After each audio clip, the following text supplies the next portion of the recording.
కొలుపు తీస్తాకి వచ్చామండి.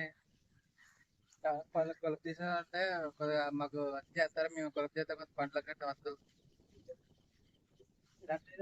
ఇదండి మా చెక్కాల తూర్పుగోదావరి జిల్లా సీతనగరం మండలం. సరే, కలుపుకి వచ్చే వాళ్ళు ఎవరైనా ఉంటే మాతో రాండి, తీసుకెళ్తాం. బట్టలు వేస్తాం 600 ఈ పని.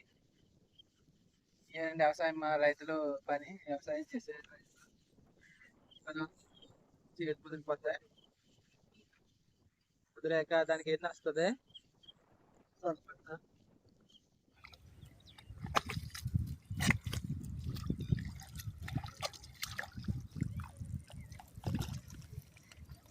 చూడరా చాలా ఇది కలుపు మొదలు పడుతుంది. ఆ మొదలు తీసుకుంటే దుబ్బు మొదలు కొనుక ఎరుగుద్ది. వ్యవసాయం ఎలా ఉంటుందండి.